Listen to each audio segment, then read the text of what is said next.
placer de que estoy empezando a grabar. El placer que nos esté acompañando otra compañera, valga la redundancia, del Instituto de Psicología y Educación, Esther Angeriz.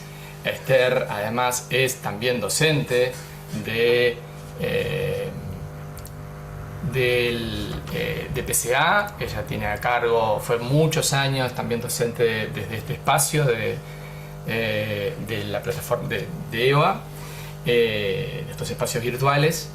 Este año y desde hace 2 años está trabajando con seminarios, en la modalidad como de seminario, y además es experta en estos temas que vamos a estar trabajando ahora. Tanto su tesis de doctorado como la tesis de maestría tenían que ver con las tecnologías aplicadas al uso en los ámbitos educativos, y hoy, de alguna manera, en función del cronograma que tenemos, la idea es poder empezar a trabajar con Corea, ¿sí? El texto de Corea. Estamos en... Qué difícil que es hablar y hacer cosas a la vez. Estoy admitiendo a todos. Transmitiendo gente. Sí, sí. Eh, es difícil para mí, para otras personas poder manejar la simultaneidad de tareas. Estamos entrando en la mitad de los contenidos, ¿sí? De estos, recuerdan que para el parcial, que es el 9 de mayo, oficialmente no tenemos la hora, pero sabemos que va a ser en la tarde, eh, por los horarios que organizan de licenciatura, dirección de licenciatura y comisión de carrera. Así que ya ni bien lo tengamos lo vamos a poner ahí en novedades, pero sabemos que es a las 15 o 15:30 el sábado, y nos quedan por recorrer 2 textos más, y luego, por suerte, por cómo venimos de cronograma, porque a veces uno planifica y luego la realidad dispone, vamos a estar trabajando, eh, vamos a estar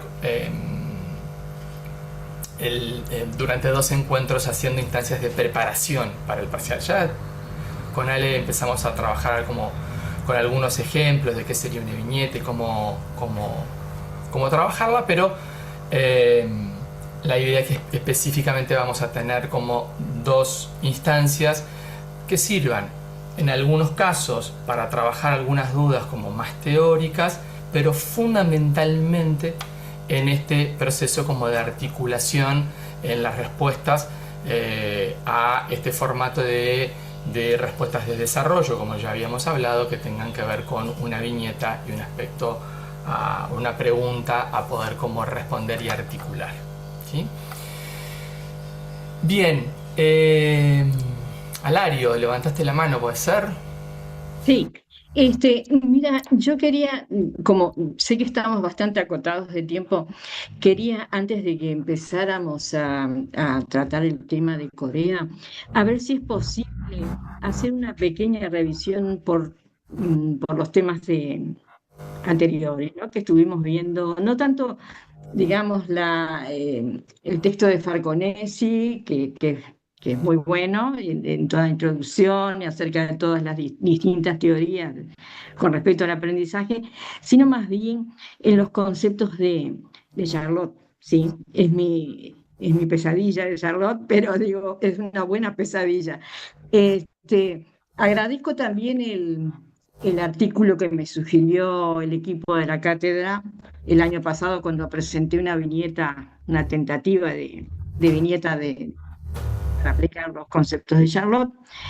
Y es un artículo de Soledad Bercellino, que está muy bien en cuanto a los orígenes de la apropiación del concepto de saber y la relación, digamos, del concepto de saber con el sujeto, ¿no?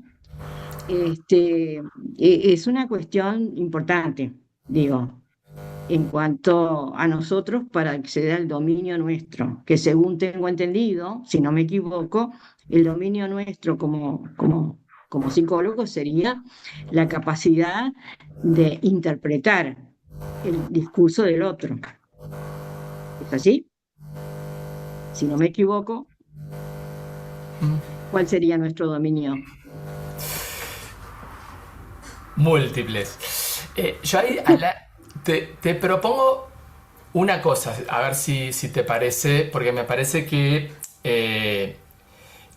vieron que ustedes, además de este espacio, que es un espacio como bastante como multitudinario y seguramente no lleguemos a poder como profundizar cada una de las dudas que se puedan ir generando desde los aspectos como más teóricos. Además que tú viste el video de Charlotte ya, el video del audio Sí. guía que hizo Marcelo Aguirre, el que está colgado. No, no, no lo vi todavía, no, no. Ahí va. Yo lo que te Capaz que sí. invito es eso, porque nosotros tenemos la clase que damos como el concepto central, que Ujú. fundamentalmente lo que hacemos en los conceptos centrales los vamos articulando con experiencias. ¿Para Sí. qué? Para que ustedes puedan bajar a terreno algunos de los aspectos como teóricos. Luego nosotros tenemos, como venimos diciendo desde el primer encuentro, esos videos colgados, viste, en el EVA, de cada uno de los textos, que eso es una síntesis hecha de manera diferente por cada uno de nosotros, de los docentes. El de Charlotte está muy bien armado, tiene algunas dificultades de audio, yo lo explicaba la semana anterior, de que lo hicimos en pandemia con los recursos que cada uno de los docentes tenía, entonces ese se escucha a veces un poquito más bajo comparado con el resto, pero ahí Marcelo hace como muy buenas precisiones. Y si te quedaran dudas, porque ya lo dijimos la semana pasada, es capaz que el texto, uno de los textos más complejos quizás, si te quedaran dudas, tú nos podés escribir y Ok. podemos tener una instancia individual en nuestros horarios de consulta, ahí mano a mano, no con todo el resto de los compañeros, como para poder evacuar algunas dudas. ¿Te parece? Perfecto. Ah, sí, yo estaría muy agradecida. Dale. Otra cosa, recibí también, digo, un poco el análisis de la viñeta que yo había pasado por correo el año pasado, ¿no? Ujú, de En acuerdo. la cual estoy 50% de acuerdo y 50% en desacuerdo.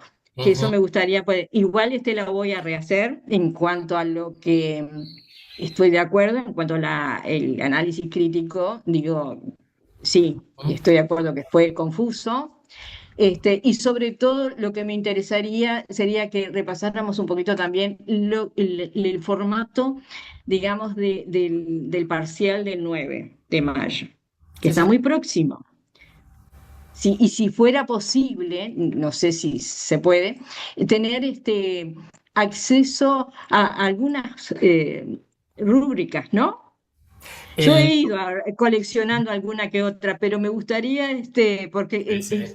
y sobre todo a mí me dificulta esa acotación, ¿entendés? En los Sí, espacios que sí. me mata eso.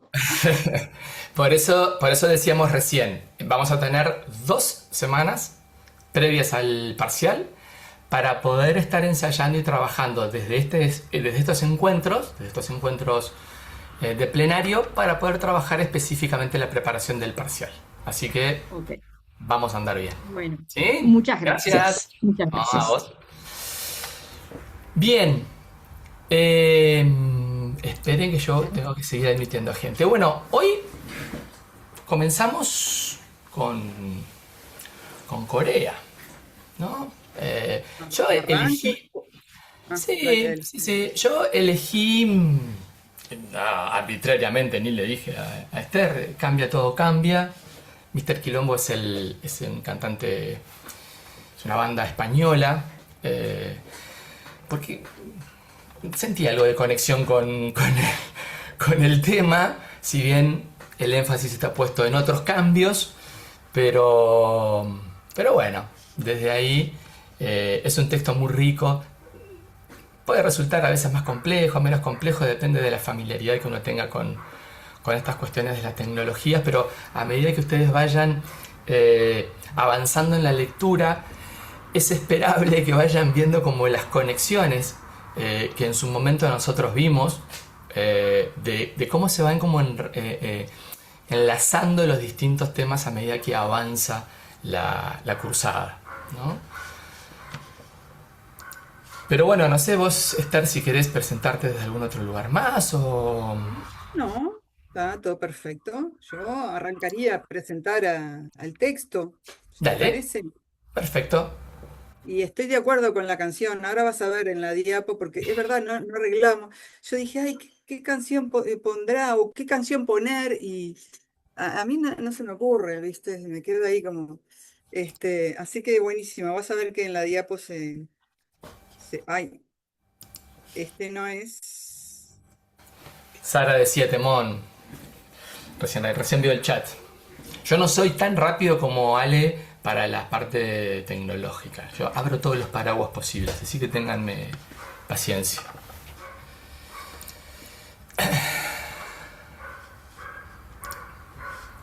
Ahí, comparte, Perfecto. ¿sí? Sí. Bueno, muy bien. Bueno, pará, pues yo tengo unas barras acá que me están molestando. Bueno, buenos días a todos. Es un placer volver al plenario virtual. Me gusta mucho el seminario también, confieso que me gusta mucho el formato seminario porque la gente está un poco más cerca. Pero también el virtual tiene como otras posibilidades y yo sé que también tiene posibilidades para gente que está lejos, que le resulta más difícil venir y entonces me parece un medio válido, digamos, de comunicación. La cuestión es que lo que tenemos que tratar de lograr es que verdaderamente generemos comunicación, ¿sí? ¿Por qué le digo esto? Que generemos verdadera comunicación, porque Cristina Corea es una semióloga argentina. Corea es semióloga. Y de paso les voy capaz que algunos ya lo han escuchado, pero les paso un poco de contexto. Cristina Corea, y su pareja Ignacio Leukovics, a Leukovics lo tienen, lo han escuchado, ¿no? Algunos asientan que sí. Algunos dicen que sí, ok. Ignacio Leukovics es un historiador, él se llamaba historiador de la subjetividad, ¿sí? Y su pareja era Cristina Corea. Digo era porque lamentablemente esta pareja, eh, muy, con aportes muy ricos, que estuvieron haciendo en una época de crisis de la Argentina, son argentinos ellos dos, en el 2001, 2002, 2003, época de crisis social y económica argentina, estos autores estuvieron como trabajando bastante en pensar la sociedad del momento, a través de algunas cuestiones importantes. Cristina Corea, por su profesión semióloga, se preocupó por la comunicación y Ignacio Leukovics se preocupaba por el tema de la subjetividad. Los dos, en verdad, después estuvieron trabajando el tema de la subjetividad y dialogaban mucho, Ignacio dialogaba mucho con Barrán, de acá. ¿Se acuerdan los textos de Barrán, historia de la sensibilidad? O sea, pensar la historia no ya desde los hitos históricos, sino desde las personas, desde lo que sienten las personas, de lo que les pasa a las personas. Por eso él se llamaba historiador de la sensibilidad o de la subjetividad y tenía mucho diálogo con Barrán.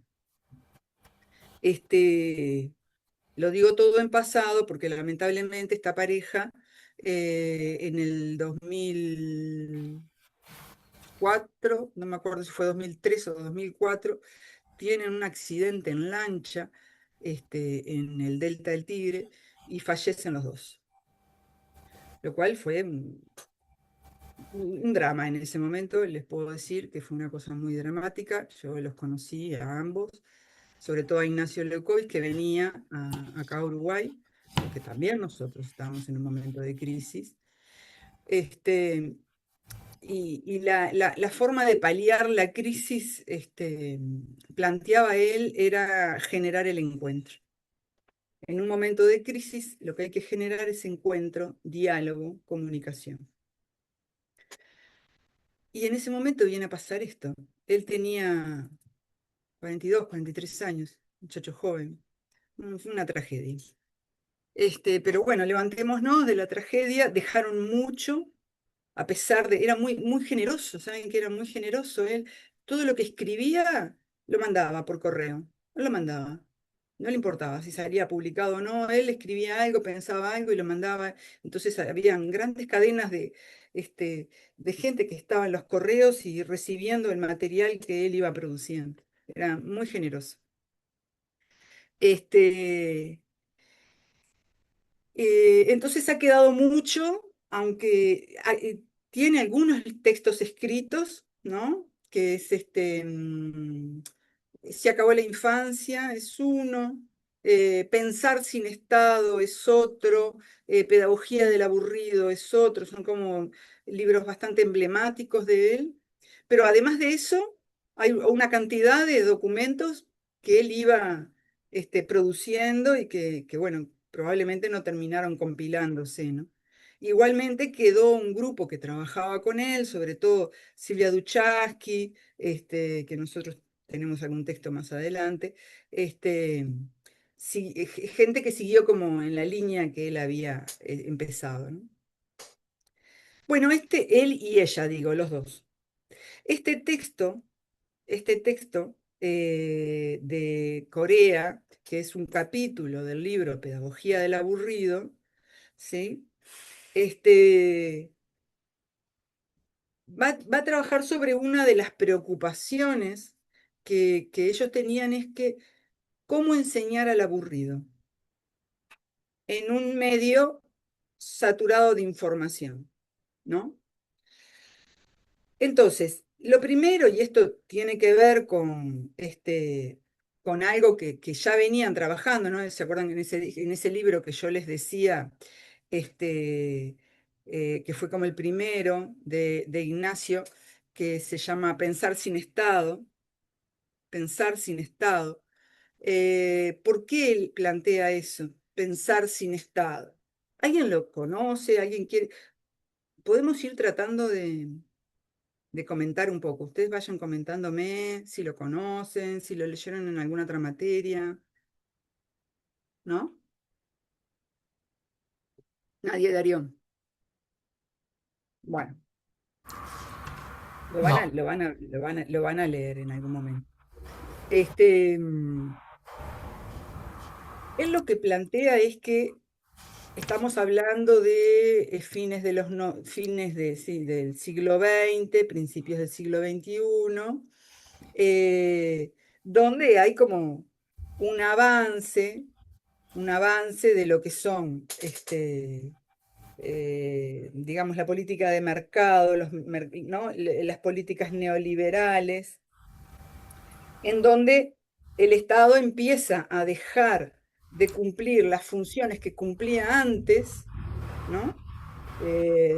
Digamos, si lo pensáramos acá, eran como las políticas de Valle, cuando, ¿no? Aquellas políticas sociales que genera Valle, ¿no? En relación a la salud, en relación a la educación, en relación a las leyes laborales, en fin, todo eso, ¿no? Hacia fines del siglo XX, por un avance de lo que son la globalización, los mercados, las empresas transnacionales, ¿no? Por el avance en esto, empieza a tomar como por su cuenta, digamos, estas funciones que antes hacía el Estado, van quedando como más en manos del capital, digamos, de las empresas. Y el Estado retrocede, ¿sí? Retrocede en sus funciones.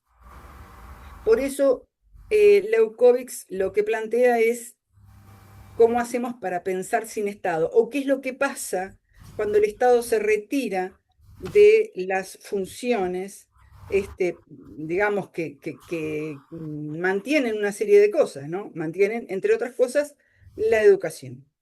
Este es como el contexto, ¿no? No sé, probablemente haya mucha gente, jóvenes, que digan, Fa, no sé ni de qué me estás hablando. Así que los que es porque hayan sido muy jóvenes o estarían naciendo probablemente en los 2000, entonces a aquellos que digan, no sé de qué me estás hablando, eh, por favor, no tengan miedo y digan, no, no sé, no, no tengo ni idea. A los otros, que capaz que sí y que seguramente, capaz que vivieron de alguna manera o estas crisis les tocaron de alguna manera, entre todos podemos como reconstruir ese momento de la historia, ¿no? Entonces, el contexto es ese, es un contexto de crisis, ¿no? En el cual estos autores plantean estos textos. Es un contexto de crisis socioeconómica, es un contexto de retirada del Estado de una cantidad de funciones y es un momento de avance del mercado, de políticas que favorecen los capitales, de empresas multinacionales. Ese es un poco el contexto, ¿sí? Digamos, además de gran crisis social en la cual gente quedaba sin trabajo, en fin, eso fue en Argentina y fue acá también, ¿no? En Argentina fue un poquito antes, 2001, 2002, acá fue 2003, es un gran momento de crisis. En este momento, bueno, Cristina Corea, que era semióloga. Después busquen que exactamente la semiología que quiere decir, pero tiene que ver con la comunicación, ¿no? Entonces, Cristina Corea, la comunicación en el sentido de, hay un esquema muy, muy, muy viejo, muy tradicional, ¿no? De la comunicación que es, alguien emite un mensaje, se llama emisor, ¿no? Está el mensaje y después está quien lo recibe, el receptor. ¿Está? Hay un mensaje, ¿me siguen? Un mensaje, no, perdón, un emisor, el que emite el mensaje y el que lo recibe, el receptor. Este es un esquema clásico, digamos, de la comunicación. ¿Sí?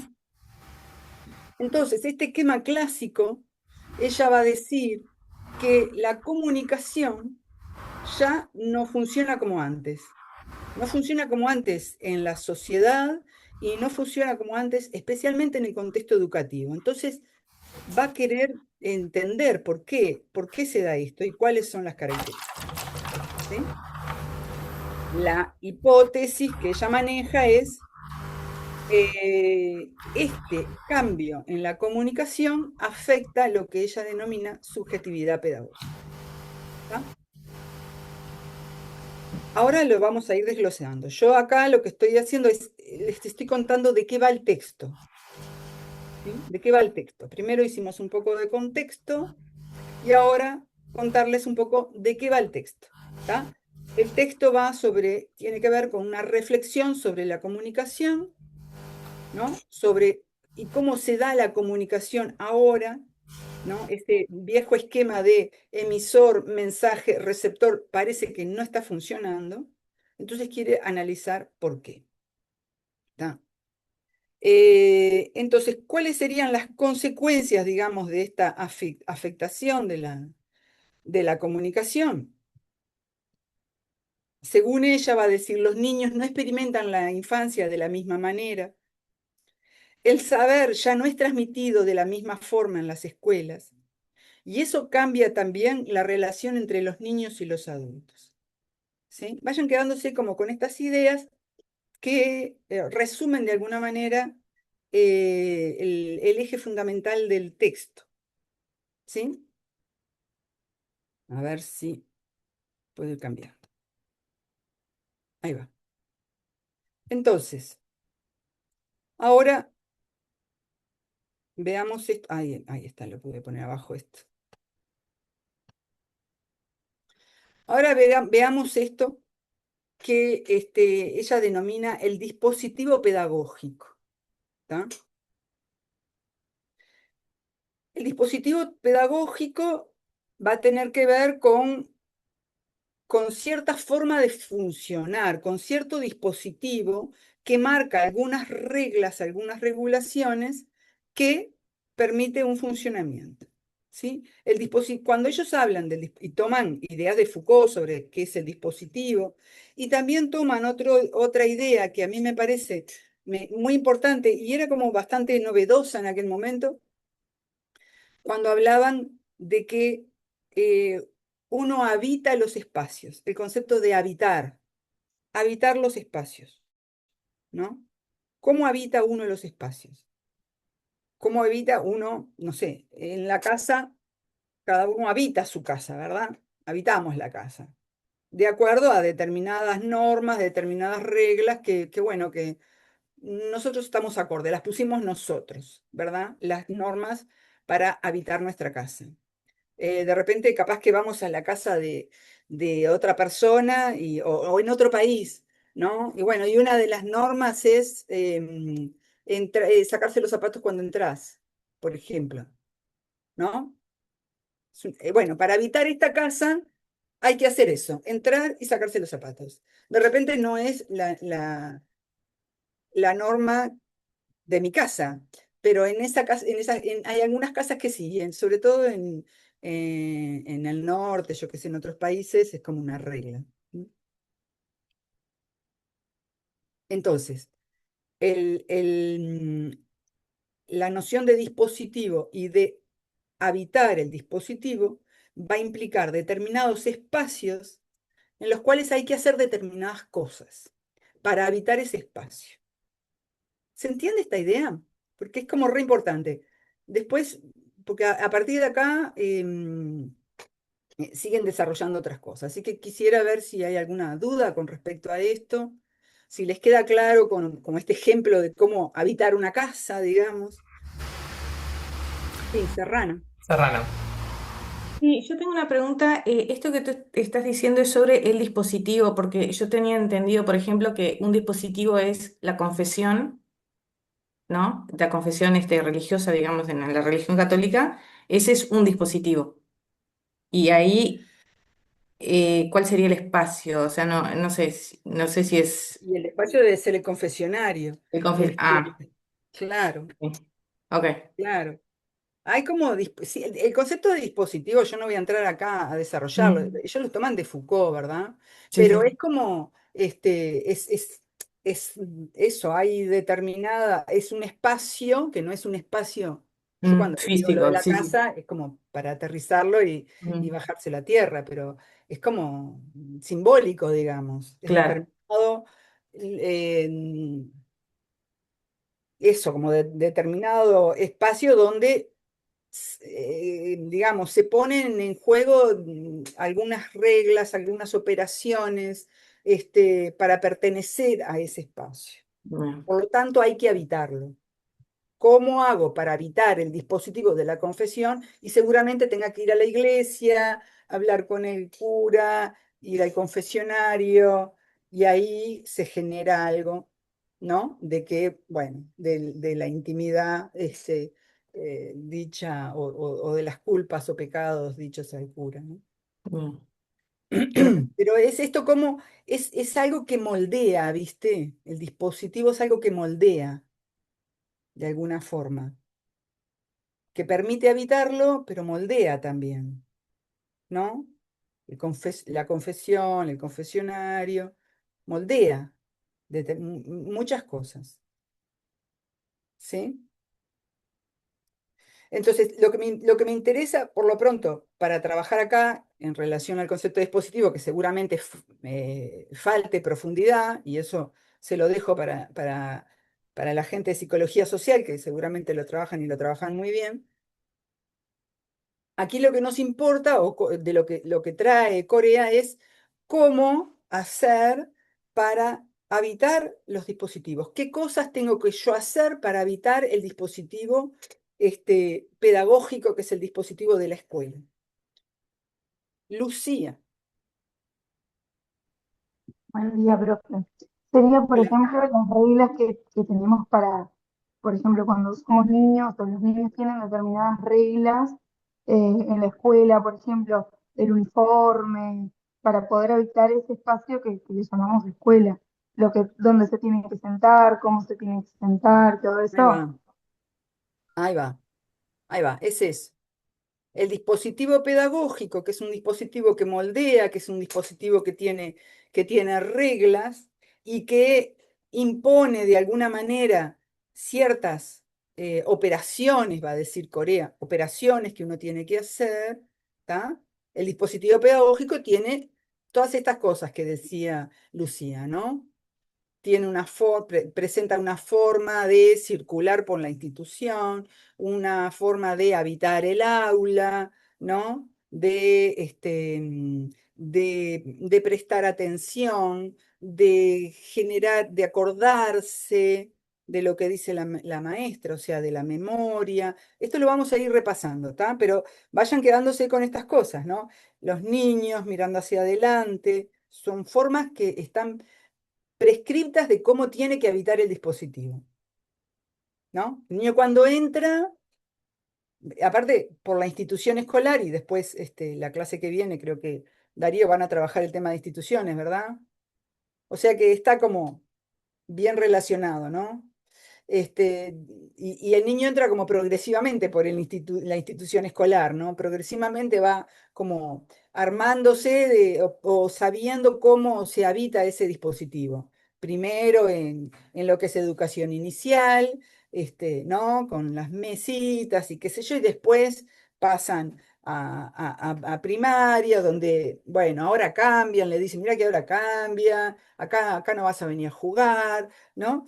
Este, va entrando como despacio por ese dispositivo donde le van como transmitiendo cuáles son las reglas, las operaciones, porque son reglas, pero también cuando habla de operaciones son las cosas que los niños y las niñas tienen que hacer para habitar ese espacio. Y las cosas que los niños y las niñas tienen que hacer y también los adultos, ¿no? Porque también el adulto tiene que hacer determinadas cosas. ¿No? La maestra tiene que estar poniendo orden, la maestra no puede tomar mate en la clase, en fin, este, determinadas cosas que moldean a todos, ¿sí? Moldean a los niños, moldean a los adultos también. Entonces, ella plantea que el dispositivo pedagógico marca esta relación entre los niños y los adultos a lo largo de las instituciones del Estado en general, ¿sí? Pero también marca una modalidad de relación con la infancia. Establece dónde está el saber. Estoy hablando del dispositivo pedagógico, porque después vamos a ver cómo entra en contradicción con otras lógicas de la circulación de la información, ¿no? Pero el dispositivo pedagógico, ¿sí? Aquel que es propio de la escuela de la modernidad, ¿no? Recuerden, bueno, eso lo van a ver la semana que viene, pero la escuela de la modernidad se crea, ¿no? Un poco en función de los estados-nación, ¿sí? La escuela de la modernidad, yo lo digo así para que quede como para retomar la semana que viene, pero la escuela de la modernidad, este, su función es generar ciudadanos que después elijan los presidentes. Por lo tanto, la modernidad y la escuela nacen juntas como una forma de generar las personas que puedan, los ciudadanos, digamos, que sostener el Estado, ¿sí? Entonces, este modelo, este dispositivo pedagógico deja bien establecido dónde está el saber. ¿Dónde está el saber? Les preguntaría, de acuerdo al dispositivo pedagógico.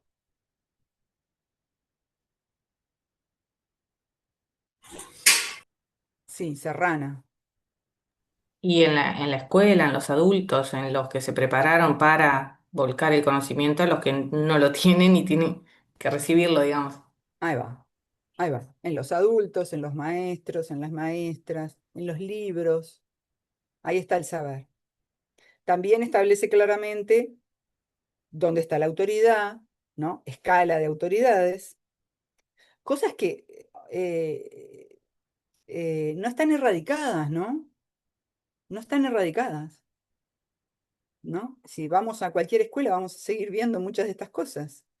No es que estén erradicadas, que digan esto ya pasó. No, está en tensión, digamos, con otras modalidades que lo vamos a ver ahora dentro de un ratito. Entonces, el dispositivo pedagógico establece dónde está el saber, cuál es la autoridad o las autoridades o la escala o pirámide de autoridades. También establece una significación del tiempo y de la infancia, ¿no? Significación del tiempo en cuanto la infancia tiene una concepción de que va a ser el adulto del futuro, ¿no? Entonces, la educación está pensada en esos términos. Lo que vas a aprender hoy es lo que te va a servir mañana, ¿sí? Es una perspectiva de la infancia. Si ustedes ven, por ejemplo, Tonucci habla de esto, ¿no? De que la infancia ha ido cambiando, ¿sí? Y cambia radicalmente cuando empiezan todo lo que son los derechos del niño, la Declaración de Derechos del Niño, ¿sí? Donde el niño no es que sea el adulto del futuro, el niño es el niño de hoy y por el cual hay que trabajar hoy, ¿no? Pero el dispositivo pedagógico y la perspectiva de infancia que inspiraba el dispositivo pedagógico tenía esta idea de preparemos a los adultos del mañana. ¿Por qué? Porque eso también liga con la función de la escuela, que era preparar a los niños para que en un futuro sean ciudadanos que puedan elegir a sus gobernantes. Hay que prepararlos para eso. La escuela tenía esa función, formar ciudadanos. ¿Sí? Entonces, esta cuestión de la moratoria, ¿no? Hay que esperar para que, ¿sí? La Declaración de Derechos del Niño viene como a generar a tensionar esta idea, ¿sí? Los niños son niños hoy, necesitan hoy, este, que le garanticemos ciertos derechos. Lucía.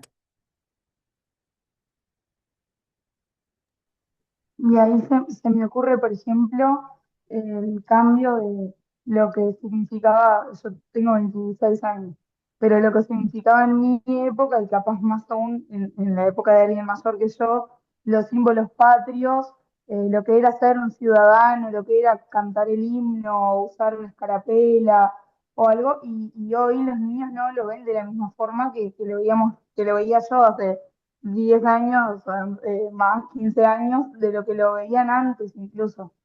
Como que eso fue cambiando un montón. Totalmente. Yo no lo voy a espolear porque lo van a ver la clase que viene. Solamente quería marcar la unión. Mayra. Gracias, Lucía. Hola, no sé si me escucha. Te escuchamos. Buen día para todos.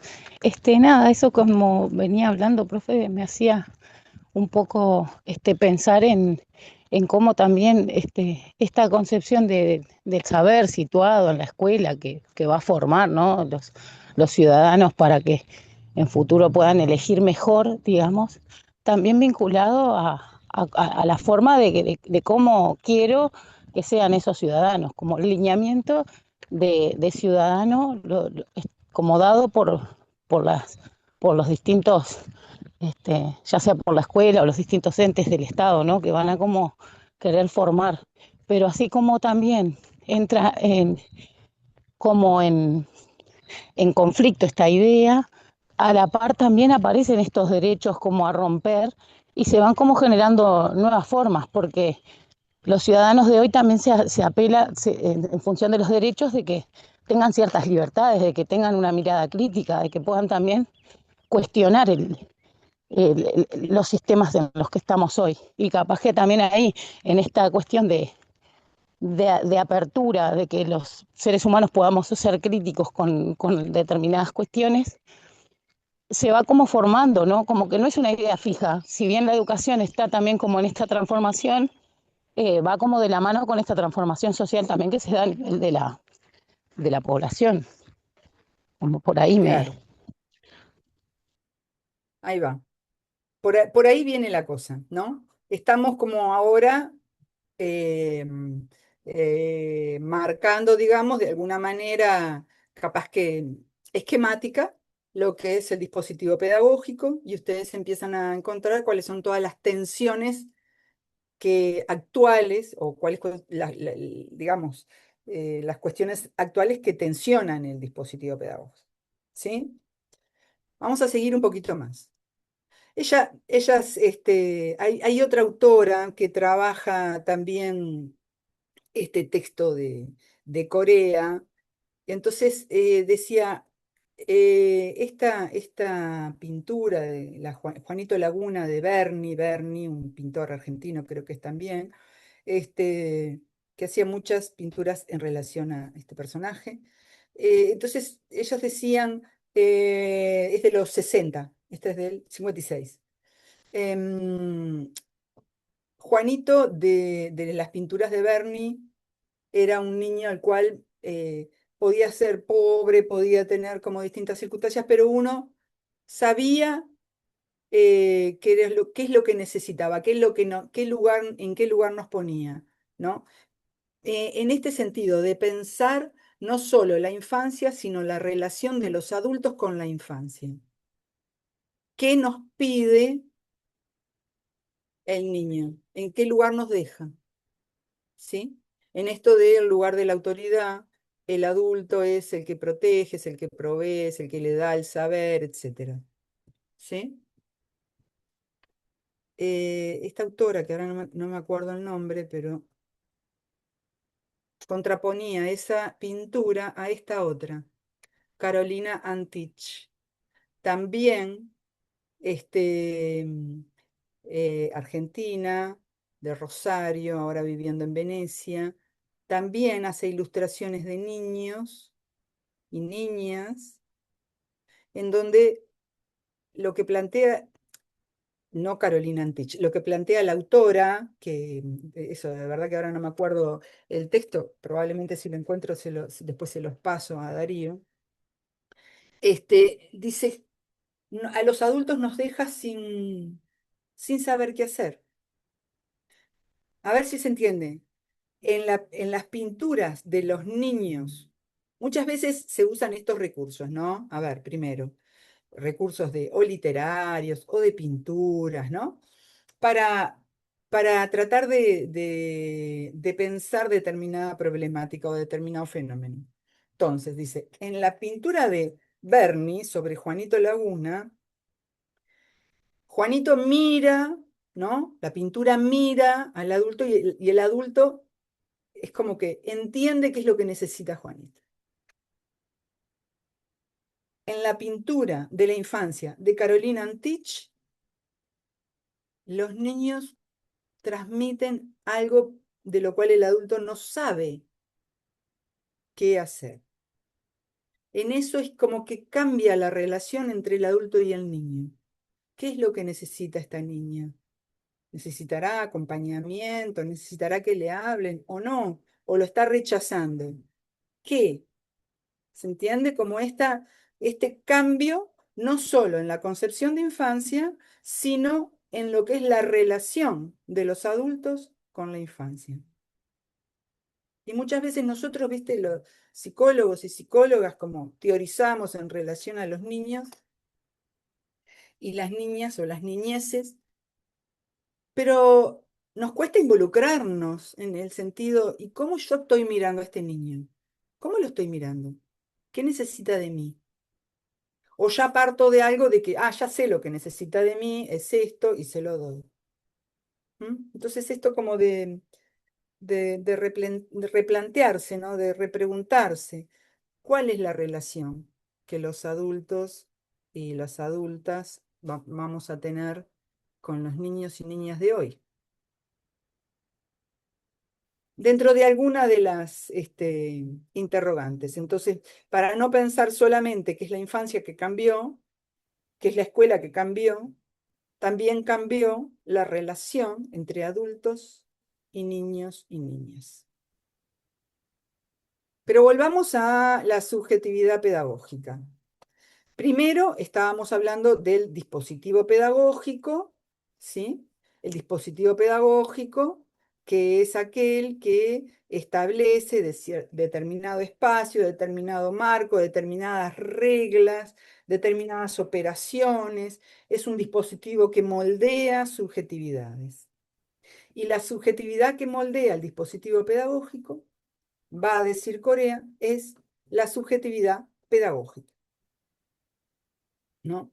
Cuando Corea habla de este concepto que yo les decía que es muy importante, del habitar el dispositivo, lo que quiere decir es, para nosotros habitar un dispositivo, tenemos que hacer determinadas operaciones.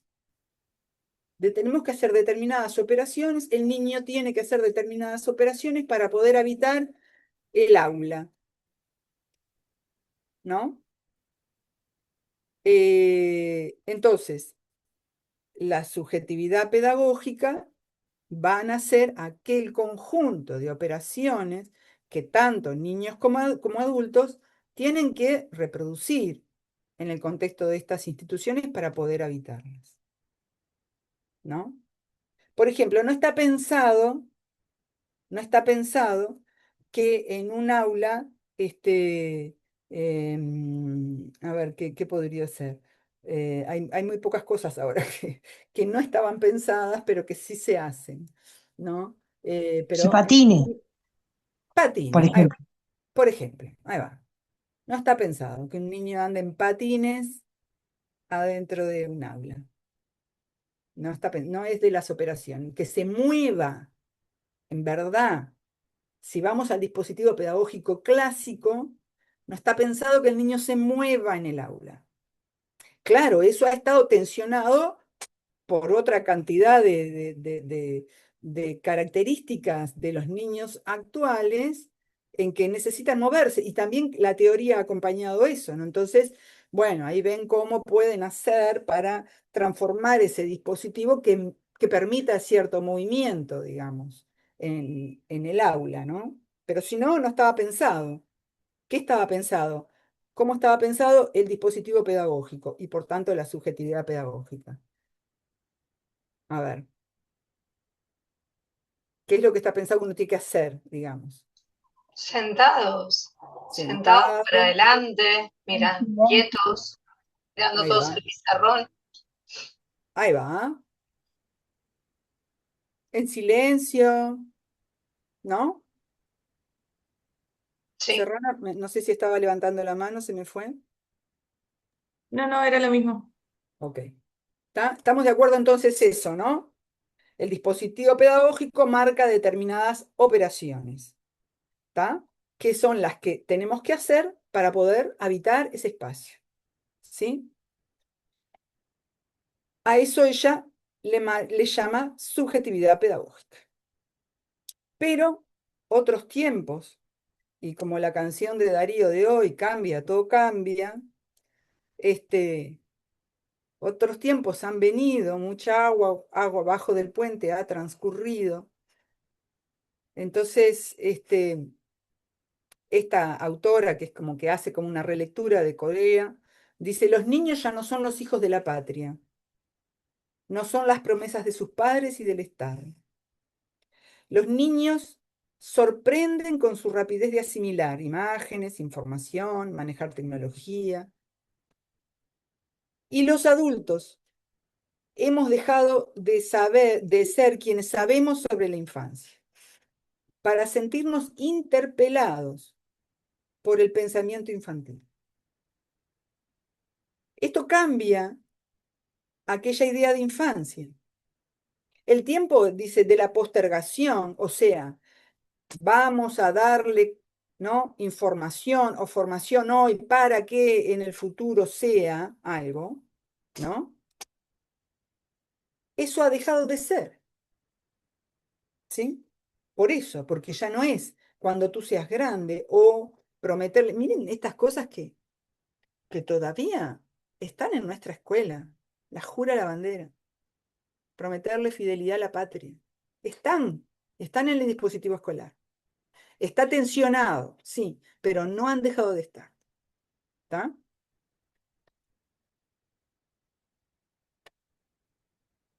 Lo que, una de las hipótesis fundamentales que plantean Corea, pero que también plantean relación, o sea, lo plantean juntos, ¿no? Con Leucovitz, es que la subjetividad pedagógica se ha agotado. ¿Mm? Se agotó la experiencia escolar, dice, fundada en el dispositivo pedagógico. La institución pedagógica no produce solo, agregaría yo, subjetividad pedagógica, pero sí sigue produciendo en alguna medida. ¿Tá? Pero ¿por qué? ¿Por qué esto se ha agotado? Es porque se han agotado las condiciones sobre las cuales se basaba el dispositivo. En ese momento, en especial de crisis, una de las condiciones fundamentales en las cuales se basaba el dispositivo era que el Estado iba a estar para proveer de un financiamiento adecuado a las escuelas, a los docentes, ¿no? A las familias. El Estado se retira de esa función. Entonces, eso hacía las condiciones para que las escuelas pudieran funcionar, ¿no? Escuela pública, ¿sí? El Estado es el que provee de cierto financiamiento, ¿no? De los funcionarios, de los docentes, edilicio, ¿sí? En momento de crisis el Estado se retira de eso. Entonces, esas condiciones que hacían que la escuela pudiera funcionar de acuerdo a este dispositivo, empiezan a hacer crisis también. La escuela estaba en aquel momento y muchas escuelas hoy también, ¿no? Como inundada de realidad, decían. Inundada, desbordada, ¿no? Y muchas veces, hoy también, si vamos a determinados contextos, ¿no? Las escuelas están sobrepasadas, ¿no? Ya no es solo que, yo me acuerdo que a mí me habían llamado en el 2003 a trabajar, a hacer una intervención en una escuela, sí, de un contexto vulnerable, ¿no? Con las maestras era la intervención, eran con las maestras. Y realmente la escuela estaba, ¿no? Había maestras que decían, yo acá, a mí me formaron para enseñar a los niños, ¿sí? Y no puedo hacerlo, porque tengo muchas otras situaciones que atender. Estoy hablando de ese momento, ¿no? Había me acuerdo que fue tremenda, ¿no? Era una reunión de, este, bueno, no me acuerdo cómo se le llamaba, ¿no? Asamblea técnico docente podría ser que fuera, no me acuerdo. Era una reunión de las maestras y una se pone a llorar, ¿no? Una maestra se pone a llorar, porque cuenta, 20 años atrás les digo esto, ¿no? Una maestra cuenta que había venido una abuela a la puerta de la escuela y se había desmayado la abuela, porque hacía 2 días que no comía. Entonces, las maestras se encuentran que tienen que hacer muchas otras cosas, que no es enseñar al niño en la clase, no es enseñar, ¿no? Y eso genera como esta sensación de desborde, de inundación, ¿no? Ante lo cual tampoco tenían respuesta del Estado. Entonces, ¿qué hacían? ¿No? Y eso transmite también una gran sensación de impotencia, ¿no? De impotencia, de angustia, ¿no? Fue muy tremenda esa reunión, las maestras terminaron muy angustiadas todas, en fin. Entonces, la pregunta era esa, ¿qué hacer en este momento de crisis? Y esto sucedía en la Argentina también, ¿no? Y eso es ese es el motivo por el cual dice esto: se agotaron las condiciones sobre las cuales el dispositivo reproducía sus operaciones.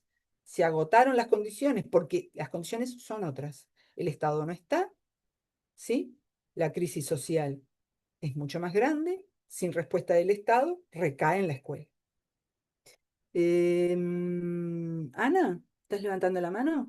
Sí, Dale. pero ahora yo te escuchaba, ¿no? Y si bien vos lo hablas en el tema económico, que es verdad que afecta y mucho, también creo que va en todo lo demás, desde valores, porque siempre lo llevamos a la economía, lo llevamos en los valores, que también no son los mismos, según contextos, ¿no? Estamos de acuerdo, pero no son los mismos, en situaciones que, en mi opinión personal, y esto realmente es muy personal, ya no solamente va en lo económico, va en cómo se lleva a los niños que tienen miles de dificultades a la hora de aprender. No estamos, porque siempre yo veo que todo se lleva por lo económico, no tienen las posibilidades, las maestras, y casi todas mis amigas son maestras de contextos críticos, entonces hay otras realidades, además de lo económico, eh, que yo veo que la escuela no está preparada hasta para esos niños, con dificultades, con 20.000 problemas de aprendizaje, con TEA, TEL y miles de cosas más, y que tendría que cambiar, ¿no? Que también hacen esa subjetividad que hablamos, en la escuela, porque siempre se lleva todo para lo económico. Y a veces capaz que teniendo la economía, según en qué otros lugares, no solamente lo ponemos en lo público, lo ponemos en lo público, privado y demás, no están preparados a la hora de, perdón, capaz que estoy entreverada en transmitirlo, pero me parece que como siempre se habla de las crisis y demás, que es verdad que existió, que con 45 años esa crisis la viví, puedo dar fe de eso, pero ya va más allá de la crisis. Lo era en la época mía cuando yo iba al Liceo Zorrilla, que hace años de esto, o sea que sigue igual y creo que hoy está peor. Por eso quería aclararlo, porque yo los escucho y les presto mucha atención a esto, pero no va solamente en crisis. Va en lo que estamos educando también, cómo se está educando, en mi opinión, ¿no? Bien. Sí. Graciela. No tenés el audio, Graciela, activado. Graciela, ahí va, el audio. No te escuchamos.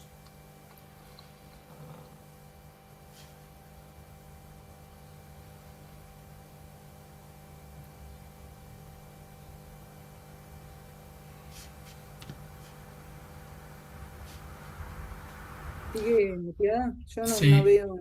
sí, ahora Ahora sí. sí, ahora sí. Ahora No, sí. se me había ido la pantalla. Qué bueno lo que trajo la compañera porque, digo, eso me trajo a colación, digo, que es en verdad, pero también todo lo que vimos antes acerca de los cambios que se han dado en la sociedad, de la relación entre adultos e infantes, sí, también en padres e hijos, porque ya mismo de que aparece la informática, ya empieza a haber una grieta en la relación entre padres e hijos, ¿no? Es decir, el niño tiene un mayor dominio, un mayor conocimiento rápido, porque es la época que le tocó vivir, digamos, el estímulo que tiene a través de los medios, a través de los juegos, a través de eso, que lo hacen apropiarse de ese manejo que el adulto no tiene. Ahora ya están como en parte iguales. Pero por otra parte, lo económico no está separado de la comunicación, porque hoy vemos también que a pesar de que las circunstancias en nuestro país con respecto a las regiones vecinas es bastante más equilibrada, ¿no? También se nota, por ejemplo, en las escuelas, ¿cuántos colegios han cerrado privados que están dedicados a abastecer las necesidades de la clase media baja, digamos, ¿no? La clase media baja no, perdón, la clase media media, no la baja, porque la baja va a escuela pública. Y el tercil está, la clase de tercil, que es la media, encuentra que hay muchos colegios que han cerrado y eso se vuelca a los colegios públicos. Entonces, lo económico es una base importante porque hace que los adultos estén trabajando largas horas para poder abastecer de lo necesario a su familia y están lejos de las necesidades emocionales que las tienen y que no, a su vez no las pueden comunicar. Porque la misma, digamos, el mismo estímulo que reciben a través de lo informático ha cortado ese vínculo, ¿no? Que nunca fue muy fuerte tampoco. Entonces, yo creo que esta descripción que hace el libro de Corea se mantiene y está bien disimulado. Es decir, nosotros no, a veces separamos lo económico de lo emocional, pero es decir, todo está mezclado. Y es por eso que yo entiendo que la formación que nosotros recibimos, y me remito, porque es mi preocupación en este momento, y me remito a lo que decía hoy, cuál es nuestra función como psicólogos, ¿no? La decodificación permanente de lo que estamos recibiendo dentro del contexto socioeconómico y también emocional, por supuesto, ¿no? Porque eso es lo que Gracias. hemos... Vamos a tratar de achicar un poco, Graciela. Sí, perdón, me voy a veces. Perdón que te Está corté. bien, está perfecto, sí, está bien. Pero yo no sé si quedó claro, digo que Sí. no habría que separarlo, ¿no? No. Ay, yo ¿querés decir algo, Darío? Decilo vos, a ver. A ver qué ibas a decir. No, yo lo que quería decir es, la educación es un campo de prácticas, Eso. ¿sí? Que está en la intersección o que puede ser mirado de muchas disciplinas. ¿Tá? Tengamos presente eso. ¿Sí? Hay una sociología de la educación, hay una psicología de la educación, hay una antropología de la educación, hay una economía también pensada en la educación. La educación es un fenómeno complejo que puede ser mirado de múltiples disciplinas. ¿Sí? Sí. Rodrigo Arocena, ¿te acordás? Decía esto de que Ujú. los fenómenos sociales son complejos. Nosotros los dividimos en disciplinas para poder abordar un pedacito, ¿tá? Pero no podemos desconocer los otros. Sí, Exacto. Darío, perdón. No, iba a lo mismo, ¿no? Y yo creo que también además de la complejidad que tiene la educación, de que puede ser interpelada desde distintas disciplinas para poder pensar estrategias que acompañen los desafíos del contexto histórico que nos tocó vivir, nosotros en estos momentos lo que estamos haciendo es como ir acercando distintas perspectivas, que como toda perspectiva o como todo constructo epistemológico va a focalizar en una dimensión, ¿no? Yo creo que acá, en esto que estamos como que Esther viene como trabajando de cómo entender esta dimensión de la subjetividad del dispositivo pedagógico, para poder ver cómo la escuela entra en tensión desde esta noción de subjetividad, que es una palabra que los psicólogos utilizamos un montón y que puede ser vaciada de contenido si no explicamos desde dónde pensar la subjetividad, es lo interesante para poder ir viendo, bueno, cuál es la perspectiva histórica y teórica que de alguna manera estos autores nos van trayendo para ir entendiendo algo del fenómeno de lo educativo. Por supuesto que no se explica todo desde el desarrollo de esa subjetividad pedagógica o de la otra subjetividad que va a trabajar ahora Esther, ni solo desde lo económico, ni solo desde el esquema de valores, ¿no? Porque la sociología también va a aportar elementos desde ese lugar a ver cómo se configuran los nuevos arreglos familiares y cómo impactan eso en las instituciones educativas, ¿no?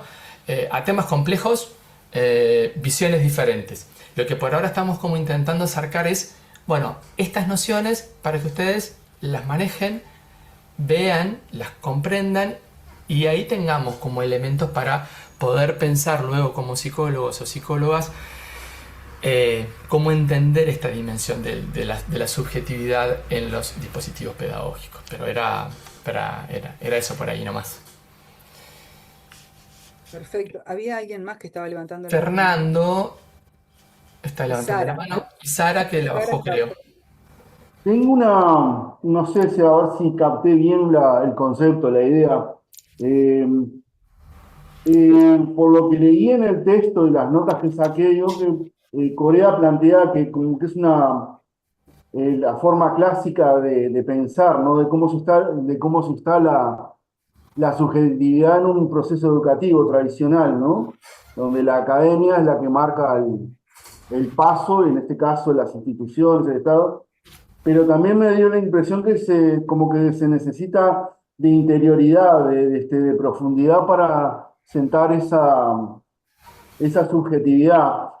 Y lo que me choca un poco es que justamente cuando hablamos ahora que este, Estel estaba hablando de dispositivos en relación al sujeto, como que el sujeto se queda, o el niño en este caso, ¿no? Como aprendiente, ¿no? Queda inmóvil ante los estímulos, ¿no? Ante la forma de que recibe la educación, ¿no? Me parece que una de las características centrales de esa subjetividad pedagógica que hablamos es justamente la operación y que el dato principal que aportó Esther fue cómo se manejan los dispositivos, ¿no? No sé si eso es la idea que recogí un poco hasta ahora de lo que ya traía con lo que aportamos esta mañana, ¿no? Vas bien, Fernando, vas bien. Gracias. Thaís, Hola, ¿qué tal? ¿Se me escucha? sí. Sí. Bueno, yo repasando ahora, ya aprovechando que estamos más o menos diciendo por dónde entendimos el texto, yo personalmente lo entendí como, por ejemplo, partía de la idea de la subjetividad, en donde la subjetividad antes se entiende que era más, era algo que se promovía más, digamos. La escuela tenía una manera de manejarse, el que después te preparaban para tu trabajo, en la familia te preparaban para la escuela, entonces más o menos tenían como maneras de manejarse los dispositivos que poco a poco se fue cambiando hasta ahora que está mucho más diferente. Entonces, viéndolo desde ese punto, la subjetividad pedagógica sería como lo que se forma cuando criticamos, pensamos, digamos, una forma de pensamiento, lo tomo yo, en donde se promovía antes mucho más que ahora, porque antes te necesitaban más para el trabajo, te necesitaban más en la educación. Hoy en día eso como que es más inestable. Ahora, hoy en día el mercado del trabajo es más inestable, hay más reemplazos laborales, son cosas que antes estaban como más estables y hoy en día no. Justamente, por ejemplo, la tele.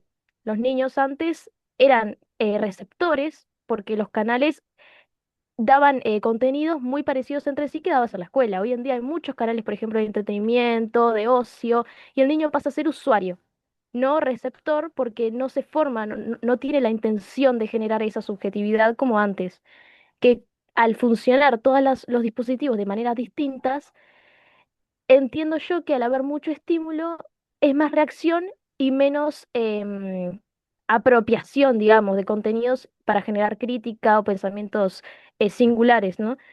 Eso, creo que cambiaron las cosas por el tema del, del, del motivar a esto mismo. No sé si entendí bien. Claramente, Thaís, hay cosas que cambiaron y la circulación de la información es una de ellas, pero no que la subjetividad, no que antes se podía ser crítico y ahora no. Eso no está dicho, ¿no? No, no, Ahora no, vamos a claro. seguir un poquito y ahora trabajamos un poquito más sobre las características de cada subjetividad, ¿tá? Para que quede claro. Pero nada, quedémonos con eso, con que el dispositivo pedagógico moldea cierta subjetividad pedagógica y el sujeto lo que tiene que hacer es determinadas operaciones para evitar el dispositivo. ¿Está? Quedémonos por ahí y ahora después seguimos para ver la atención, porque todavía no entramos en la atención, digamos. Estábamos describiendo todo lo referente al, subjetivo, al dispositivo pedagógico y a la subjetividad pedagógica. ¿Sí? Después, con respecto a lo que planteaba Ana Laura al principio, ¿no? La cuestión de si es solo lo económico o no y todo eso, bueno, esto que decíamos con Darío, ¿no? Pensemos que la educación es un campo complejo y hay distintas miradas y nunca podemos decir esto se debe solo o a lo económico o a lo histórico, en fin. Siempre van a ser este, una complejidad de causas que están determinando ciertos fenómenos. Eso por un lado. Pero por otro, es una cosa que a mí me interesa, creo que a Darío también, cuando nosotros acercamos los textos, ¿sí? Y yo estoy hablando de la crisis de ese momento porque es a partir de lo cual estos autores produjeron este texto, ¿sí? Piensen ustedes que todos nosotros, todos y todas, pasamos por el sistema educativo. Todos, ¿no? Todos los que estamos acá hemos pasado por la escuela, por el liceo, ¿no? Ana Laura decía, cuando yo iba al Liceo Zorrilla, en fin, todos hemos pasado por el liceo. Entonces, es un campo muy opinable, porque todos opinamos desde nuestras experiencias. ¿Por qué? Porque todos fuimos educados. Entonces, hablamos desde ahí. Y no está mal que cada uno conecte con lo que le pasó o con lo que le pensó o con lo que le dijo una amiga maestra, etcétera. No está mal, ¿está? Pero acá el objetivo va a ser que a partir de eso puedan comprender el texto, ¿sí? Porque cuando nosotros planteemos una viñeta en un parcial o en un examen, está bien que cada uno tenga su opinión, pero es un examen y lo que queremos saber es si comprendieron o no el texto. Luego harán lo que quieran con el texto. Lo tomarán, no lo tomarán, les parecerá bien, mal, etc. Pero el objetivo es, ¿comprendieron el texto? ¿Lo entendieron? ¿Tá? Entonces, vayamos a eso, ¿tá? Vayamos a la comprensión del texto y, por tanto, a la comprensión del momento histórico que hace emerger este texto, ¿sí? Y a su vez también enganchándolo con sus propias experiencias, con sus propias opiniones. Ese trabajo está bien que lo haga, ¿tá? Está bien, pero porque es eso, uno, digamos, se apropia de los contenidos, es un aprendizaje significativo si lo logra enganchar con algo, si no, no, ¿no? Si no pasa, es algo que pasa, ¿tá? Entonces la idea es que ustedes enganchen esto con sus experiencias y luego hagan como este esfuerzo y decir, esta es mi experiencia y a ver qué cosa me aporta este texto, a ver si lo logro incorporar o no, ¿sí? ¿Se entiende? Ese es como el proceso que estamos como pidiendo y que después lo vamos a reflejar de alguna manera en las evaluaciones también, ¿no? ¿Sí? Por eso, porque el terreno de la educación es un terreno muy opinable porque todo el mundo pasa por la educación. La cuestión es si yo logro incorporar textos que me hacen reflexionar sobre algún aspecto que en verdad no lo había tenido en cuenta antes. ¿Sí? ¿Seguimos? ¿Sí, Darío? Sí, seguimos. Bien. Bueno, fíjense que ahora, bueno, Thais hablaba un poco de esto, ¿no? Siempre estamos pensando, esta mujer es semióloga, está preocupada por la comunicación, ¿está? Entonces dice que la comunicación, en la comunicación había un elemento clave que era el código. ¿Qué era el código? Era aquel conjunto de reglas, de significaciones compartidas que hacían al sentido común. No sé, yo en esto de conectar con las propias vivencias, me acuerdo de que había una maestra que solo te miraba, te clavaba la vista, ¿viste? Nada, no decía nada. Te clavaba la vista así, se cruzaba de brazos, te clavaba la vista y te fusilaba, ¿no? O sea, estabas haciendo una macana, seguro. No, no hacía falta que dijera nada, que dijera fulanito, nada, era solo miraba y la mirada era aplastante, ¿no? Aquello era tremendo. Era el código, habían códigos, ¿no? Y yo siempre pienso eso, yo le digo a una maestra ahora, no, vos solo con la mirada vas a poder, y me dicen, sí, me pasan por arriba, ¿viste? O sea, entonces, esto es una de las cuestiones que trabaja Corea en que en un medio fluido, van a decir ellos, en un medio fluido, la comunicación no es una comunicación codificada, no hay un código que permita saber qué es lo que el otro está queriendo decir, ¿no? La comunicación es informacional. Eso es lo que van a plantear ellos, ¿no? Entonces, en la sociedad de la información o la sociedad informacional hay distintas formas de denominar a la sociedad actual, ¿no? Hay otros autores que hablan de sociedad red, ¿sí? Ellos dicen la lógica del espacio no es una lógica de lugares, sino de flujos. Y eso cambia la experiencia social del espacio y del tiempo. Acá hay un concepto que está como medio atravesado también, que es esto de lo fluido, de lo sólido y de lo fluido. Ellos hablan de, ellos porque digo que Ignacio Lecoes también hablaba de lo mismo, hablaba de la diferencia entre un medio sólido, hablando como de sociedad, ¿no? Medio sólido y un medio fluido. En un medio sólido, decía él, la distancia entre dos puntos es recta, ¿no? O sea, yo sé que si parto de acá voy a llegar acá. Por ejemplo, si yo me tomaba un ómnibus, probablemente me encontrara con las mismas personas. En el interior probablemente siga pasando, ¿no? Me encuentro con las mismas personas, ¿no? El trabajo es un trabajo que empiezo cuando soy joven y estoy toda la vida en ese trabajo. Ese es un medio sólido, ¿sí? Las parejas escasamente, o la separación era un acontecimiento más que la continuidad de la pareja, ¿tá? En un medio sólido, los lugares son estables, las relaciones, ¿no? Las cuestiones laborales, era más estable. Se sabía desde que, ¿no? Una persona entraba de adolescente en un trabajo y probablemente fuera escalando y terminara jubilado como jefe, ponele. ¿Sí? Ese es un medio sólido.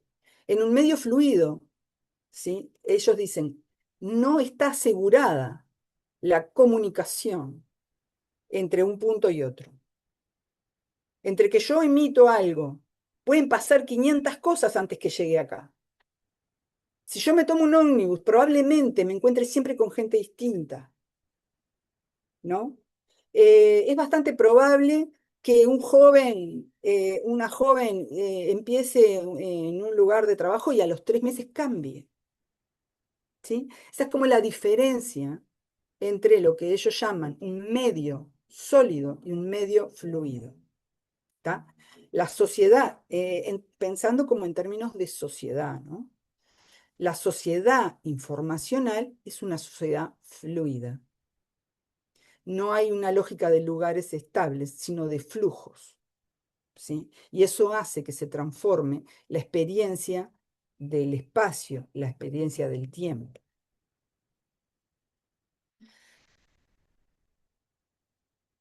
Esto ya un poco ya lo hemos hablado. A ver si ahora vamos por acá. Y les presento otra modalidad.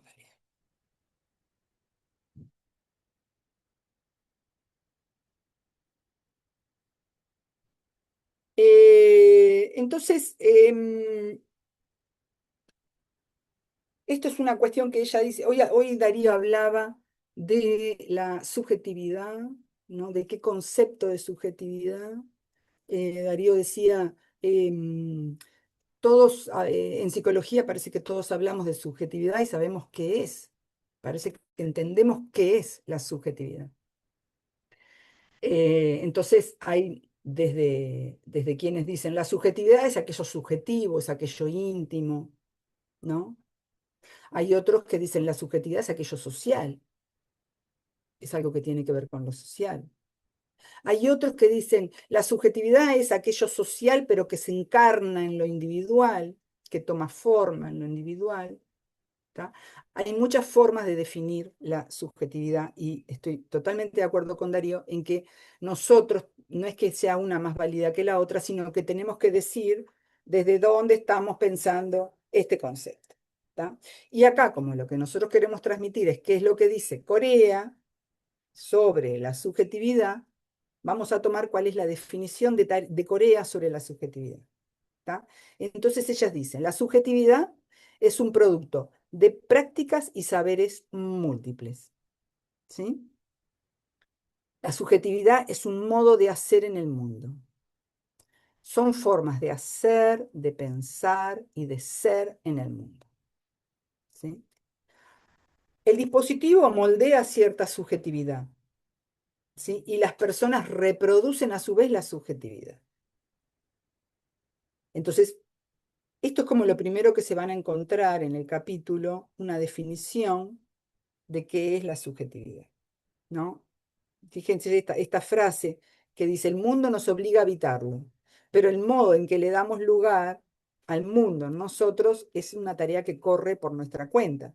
Entonces, esto quiere decir que la subjetividad tiene que ver con algo de lo social, ¿no? De como formas de hacer, ¿no? Como hablábamos del dispositivo pedagógico, ¿no? Formas de hacer, de ser, de pensar en la escuela, ¿sí? Que se incorpora, se interioriza. Hay algo de lo social que se interioriza, ¿sí? Igualmente, esta es como la perspectiva que plantea Corea, insisto, porque capaz que ustedes ven otra definición de subjetividad en otras materias. Corea lo plantea así porque ella está preocupada en ver cuáles son las operaciones que hace el sujeto para habitar los dispositivos, ¿sí?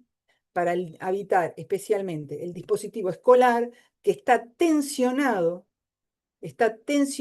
aquello que hablamos, el dispositivo escolar, ¿no? Transmite determinada subjetividad con ciertas cuestiones fijas, estables, en fin, y que ahora eso ha cambiado, o por lo pronto lo tensiona, no es que haya desaparecido, lo tensiona. Entonces tenemos que ver cómo se superponen, digamos, estas dos subjetividades. Y entonces,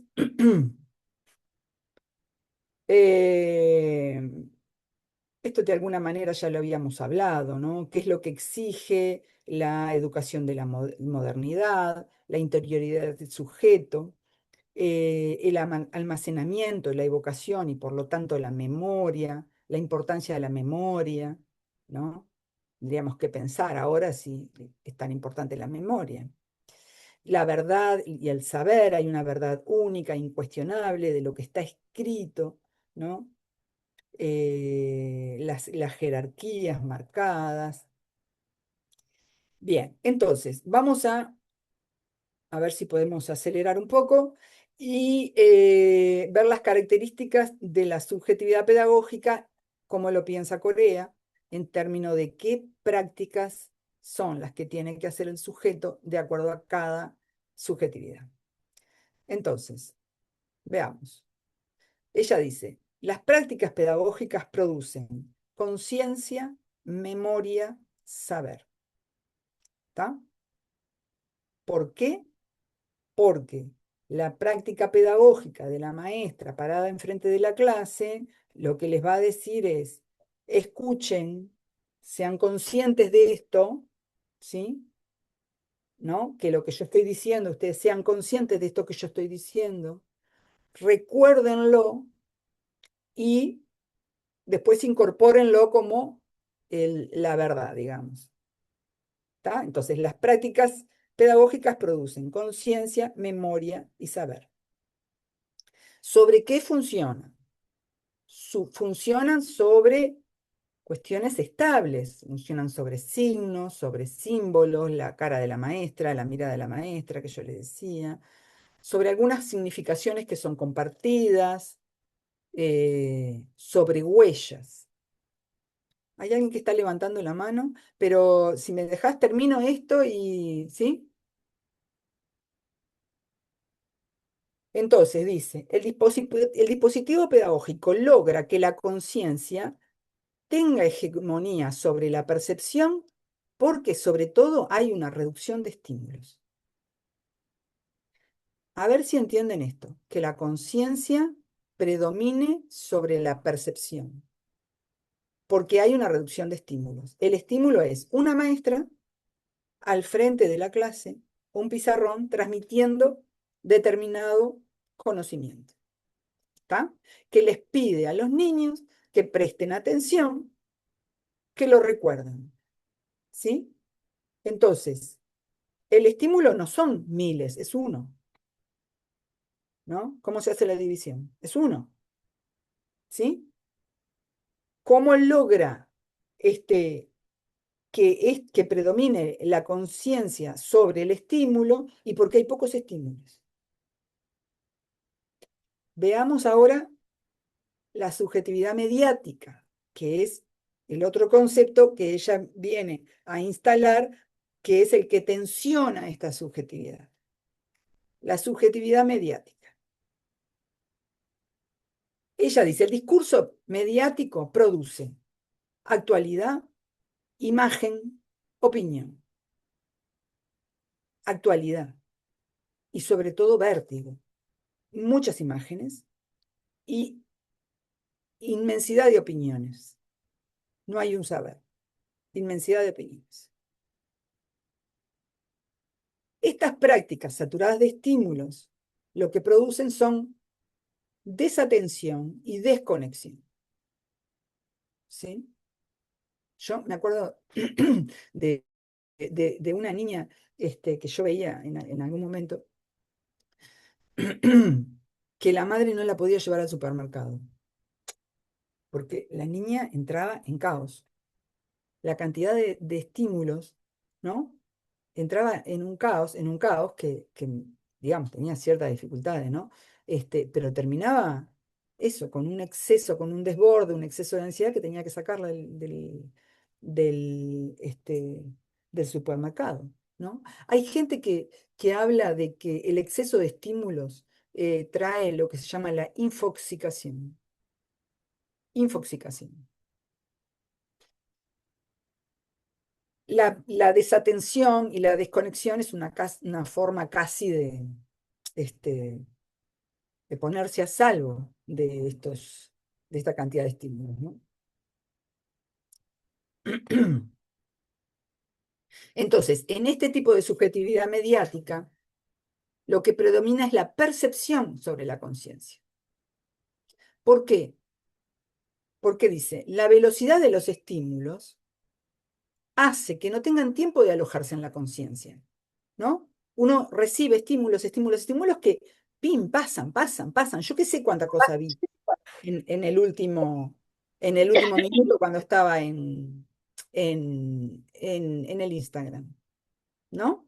Algo habrá quedado, pero en verdad es eso. la velocidad de los estímulos es tan grande que el percepto es el producto de la percepción, ¿sí? El percepto es lo que yo percibo, no tiene tiempo no tengo tiempo yo de ser consciente de ese percepto y pasa fugazmente, no se aloja en la conciencia.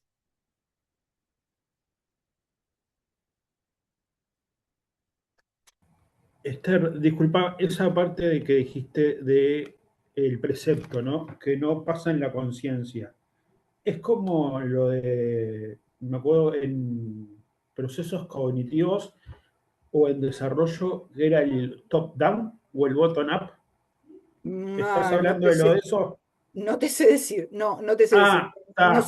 No te sé decir, no sé cómo lo plantean ellos. Acá es el percepto, ojo, porque viste que muchas veces se confunde y se dice precepto. No, es el percepto porque es Ah, la percepción, ¿viste? Es lo que viene sí, de la sí, sí. percepción.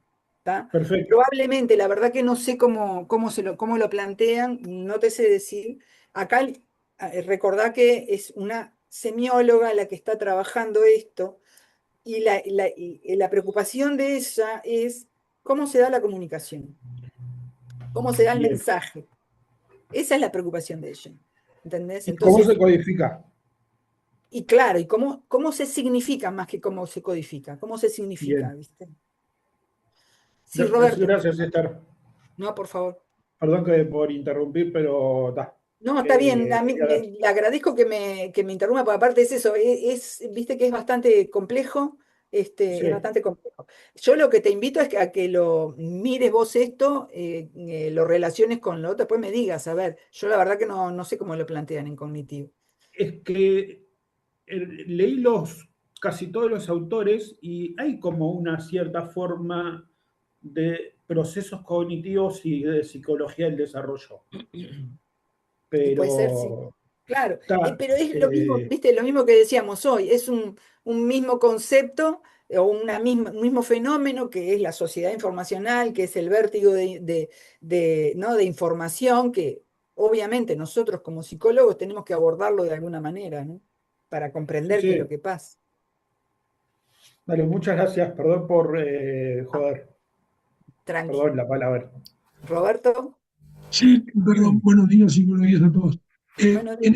En este punto que usted está mencionando, Esther, ¿se puede vincular a esto de que en algunos sistemas educativos, en algunos países, están limitando o prohibiendo el uso de los celulares, de la conexión durante las aulas, clases, en los Bueno, jóvenes? qué tema trajiste?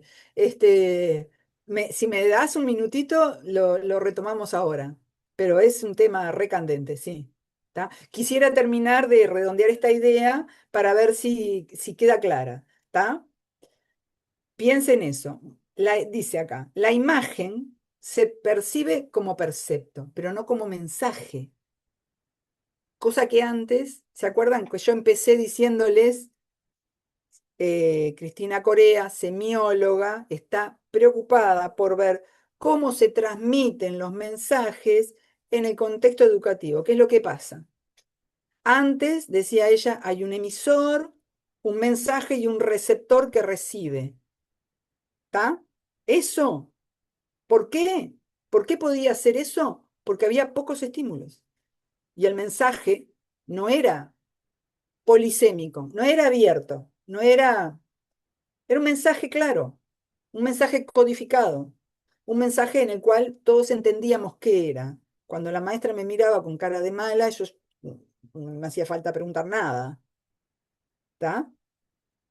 Este, en un medio fluido, en la sociedad informacional, las imágenes pululan. ¿Entienden? No hay. Si hay un emisor que manda una imagen, ¿sí? Y bueno, y la cantidad de contenido que crea la gente y sube a las redes, ¿sí? Después le dicen, pero vos, ay, mire, le voy a contar, el otro día había un sobrino que pone una foto y pone una foto primero de una montaña y después pone una foto de unos coatís. Te fuiste a Paraguay, le digo, te fuiste a Paraguay. primero digo, ¿dónde estás? En Minas, estás en Paraguay. Este, después como a los 2 o 3 días me contestan, porque viste que los gurises muy rápido no te contestan. Este, y me dice, no, ojalá, me dice, ojalá me podría haber ido. Fui a la reserva de Piriápolis.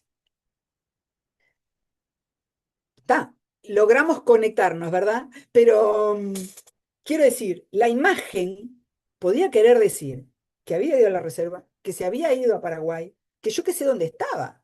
¿Entienden? No es una... ¿Y cuál fue el sentido él de mandar a la imagen? ¿Entienden? Como que las imágenes se envían y no está seguro de que el que reciba sepa exactamente lo que quiso decir. ¿Sí? Ese es la caída del código que dice Corea, ¿no? Entonces, por eso dice, la imagen es un percepto que puede admitir muchos significados. Y ahí pierde la cualidad de mensaje. Sara. Bueno, un poco lo que venías diciendo, un ejemplo me parece el emoji, como todos tenemos significados distintos para el mismo emoji y cuántos malos entendidos se habrán generado. Pero Claro. no, trayendo otro tema que me llamó mucho la atención del texto de Corea, que ella habla en un momento del tema del tiempo y el tema de la sucesión de una información a la otra, de cómo yo necesito, para entender el capítulo 2 de un libro, necesito haber leído el capítulo 1, porque si no, no entiendo de qué se trata, de qué me estás hablando.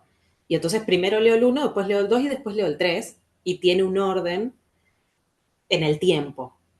Y ¿Sí? por otro lado, también ella habla en un momento de la repetición, de que yo voy a la clase y me hablan de un tema y me mandan un deber que es sobre el mismo tema y después me toman una prueba sobre el mismo tema y mi madre me pregunta qué hiciste en la escuela y le cuento el mismo tema. Entonces repito y repito y repito 4 o 5 veces lo mismo, Sí. versus en las redes que me mandan 18 estímulos que no tienen absolutamente nada que ver uno con el otro y que nunca más volví a hablar con nadie de ninguno. Y, y me llama la atención a mí en mi vida personal cómo eso se aprende, cómo yo me doy cuenta que mi cerebro ha aprendido que lo que sale del celular y de la computadora no importa, porque yo consumí en su momento mucho YouTube, muchos videos de lo que se me ocurriera, entonces como que mi cerebro dijo, ah, sí, es la computadora, qué sé yo, es un ruido que está ahí, no le des bola. Entonces ahora concentrarme en clase, si voy a una clase presencial con un profesor, buenísimo. La clase virtual es como que, ah, sí, es la computadora hablando, no importa, no nos importa, estamos en clase, por favor, concéntrate, cerebro. Como que el mecanismo también que lo menciona Corea de ante el exceso de estímulo me desconecto. Bueno, listo, ya está, no, esto es demasiado, nos vemos. ¿Mm? Todo muy interesante. Claramente, Exacto, Andrea, Sara, exacto, claramente. Sí, buenísimo eso, ¿no? exacto. Comentar a Darío nomás.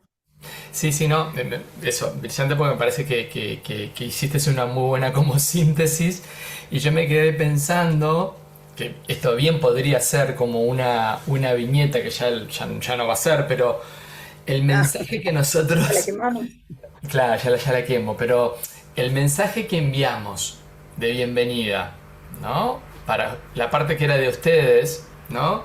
Que ahí les colocábamos, bueno, los estudiantes de plenario se van a, ¿no? Y ahí cerrábamos el mensaje diciendo, así que disponte para todos los jueves, desde las 8, tener tu espacio formativo, como si estuvieras en el local de facultad. Acondicionar tu lugar para que se den las condiciones de escucha e intercambios necesarios, prender tu cámara y juntos así podremos seguir la cursada desde el compromiso ético que supone estudiar psicología, ¿no? ¿Qué operaciones hay? ¿Qué tipo de subjetividad se tiende a desplegar habitualmente desde estas clases así por Zoom? Hay muchos estudiantes que nos dicen por suerte es por Zoom, porque yo date cuenta que me agarra en la mañana, entonces mientras los chiquilines, preparo a los chiquilines, yo los puedo hacer las viandas y los estoy escuchando y estoy haciendo aquello otro y estoy viendo lo otro y capaz que estoy respondiendo en el trabajo, pero los estoy escuchando, ¿no? Podríamos analizarlo, ¿no? Desde estas subjetividades. Claro. que Teníamos un par de chiquilinas ahí. exacto, Lucía. Dos cosas sobre eso que planteaste ahora, el tema de que no es capaz que sí estoy atendiendo a los chiquilines y haciendo esto y lo otro, ya pasa a ser una subjetividad mediática donde no estoy al 100% conectado con la clase, como estaría si estuviese presente en facultad, y entre que hago una cosa y otra se puede perder información. Y por otro lado, lo que planteó la compañera recién sobre los emojis, que el año pasado creo que salió una serie muy interesante, Adolescencia, que hablaba sobre el significado de los emojis, que capaz que para un adulto que no está tan familiarizado con la tecnología, bueno, si te mando un corazón celeste, es un corazón celeste y nada más, y para los chicos ahí tienen otro significado completamente distinto que provoca que un chiquilín pueda llegar a enojarse al punto de que, bueno, de que asesinó a una compañera. Entonces, que no tiene nada que ver para esta nueva generación lo mismo que para nosotros el significado de un emoji.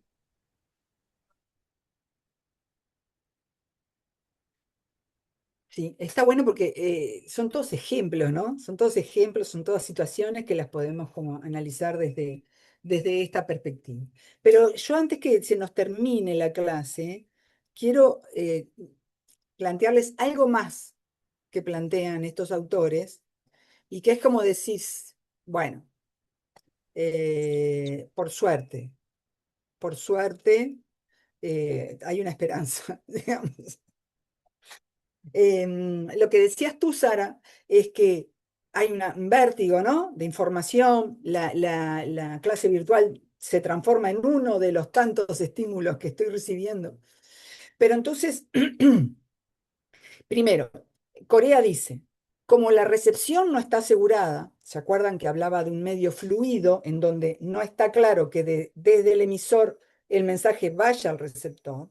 Como la recepción no está asegurada, quien emite un mensaje, dice, no solo tiene que pensar en el contenido, sino en producir las condiciones para que sea recibido.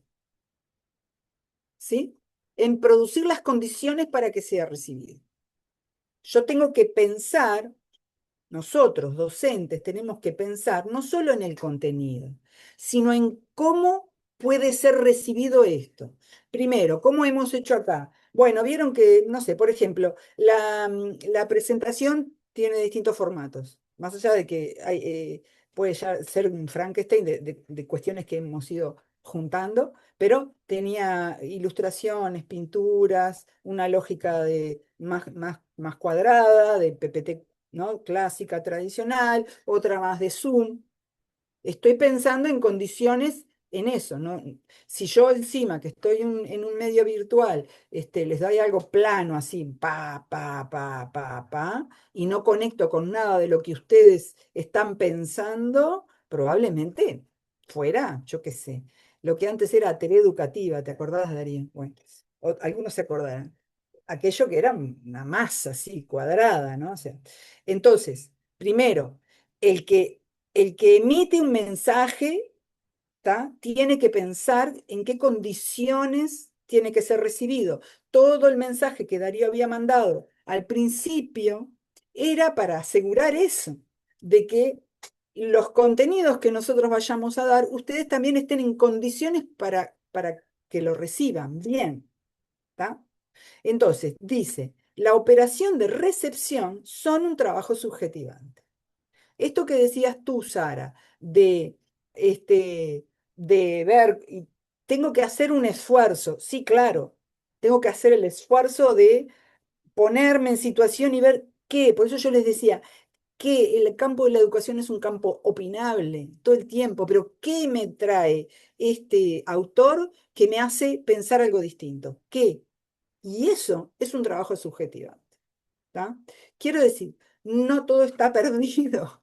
No es que hay gente que estamos moldeados con una subjetividad pedagógica y otros una subjetividad mediática y no hay diálogo. No, los autores lo que dicen es que la subjetividad pedagógica está tensionada, no podemos desconocer que el niño que tenemos en clase, cuando sale, está en juegos online, yo qué sé, no lo desconozcamos, traigámoslo, ¿sí? Porque, y ellos decían, hay que hacer la pausa, es importante hacer la pausa. Entonces, ellos tenían, Corea y Ignacio, tenían un niño de 5 años y él decía, yo me siento con mi hijo a ver los dibujitos. Y en algún momento le digo, che, ¿y esto cómo es? Hacer la pausa. Pensar con un niño, dice, produce subjetividad, produce vínculo. ¿Tá? Entonces, en el medio de este vértigo, pensar con alguien, pensar con lo que me dice Sara, pensar con lo que me dice Ana Laura, o con lo que me dice Roberto o Fede, produce vínculo, produce interioridad, produce algo de que, ¿entienden? Es importante para nosotros. Yo ya sé cómo lo estás pensando. Y te digo, esto, mirá, me parece que por ahí no. O pensalo por acá. ¿Sí? Si no, es mera emisión de mensajes sin saber qué es lo que pasa después con eso. ¿Está? Entonces, eso. Y no me quiero olvidar de lo que planteaba Roberto en cuanto a las restricciones del uso de celulares en las aulas. Claramente, claramente que es como la máxima expresión de la atención del dispositivo. ¿Entienden? El dispositivo pedagógico dice, pará, no podemos funcionar con esto, que es de otro tipo de subjetividad. Saquémoslo para afuera. Prohibámoslo. ¿Está? Y las prohibiciones, muchas veces generan, muchas veces, o casi siempre, la forma de transgresión, ¿no? Cuando algo está totalmente prohibido, yo he escuchado una adolescente que hizo secundaria en España, entonces viene y dice, sí, los chiquilines, el celular está prohibido, pero los chiquilines se ponen celular en la media, lo sacan. Entonces, para mí la pregunta, ¿es la prohibición el camino? ¿O es tratar de llegar a acuerdos, a regularlo, pero a partir de acuerdos que involucren a todos, que los tomemos como sujetos que tienen una voz y que bueno, ¿no? Incorporarlo. Eso así como, nada, Darío ha estado bastante preocupado por este tema, a mí también me ha interesado bastante, y ver un poco, bueno, cómo se está viendo eso. Son -5. Nosotros vamos hasta las 10 hoy, creo que por el tema del Zoom, pero también porque yo sigo con otra clase. Le damos la palabra Bien, a el que estaba yo en el tengo medio. una obra al lado, por lo tanto estoy silenciado. Ya a partir de la semana que viene vamos a estar trabajando con nuestros Zooms institucionales, no el de que nos da facultad, así que ahí vamos a poder ir hasta la hora que nos corresponde, pero si no, antes nos sacan del aire. Bien. Teníamos acá a Anthony, ¿había alguien más que estaba pidiendo la palabra? Buenas, ¿qué tal? ¿Se me escucha ahí? Sí, sí. Perfecto. No, solamente algo cortito que en realidad esto lo conecto un poco también con, bueno, hay un cambio en el paradigma de comunicación, claramente, que se ve que también lo tiene en cuenta Corea, que es este cambio desde un modelo que se venía dando conductista, en esto que decía también Esther de emisor, mensaje receptor, que fue muy criticado también por Humberto Eco, que fue un semiólogo también, que pasaba, bueno, en este modelo tan lineal que recaía siempre la responsabilidad de una decodificación aberrante por parte de quien recibía el mensaje, que lo conecto un poco también con esto que traía Farconesi, con la escuela de la modernidad, en el sentido de que la responsabilidad siempre cae sobre el alumno que no aprende. Y en este caso, bueno, desde este nuevo paradigma de la comunicación, que lo trata también Humberto Eco, es como que, bueno, se piensa en una codificación aberrante, más que una decodificación en el sentido de, bueno, quien emite el mensaje también tiene que pensar en todo un contexto de quien lo recibe, o sea, tanto en el Claro, mensaje, en los códigos que maneja esa persona, en el contexto social, económico que se encuentra. Y bueno, nada, más que nada todo eso. perfecto. Sí, perfecto. Bueno, gracias Anthony por el aporte. Graciela,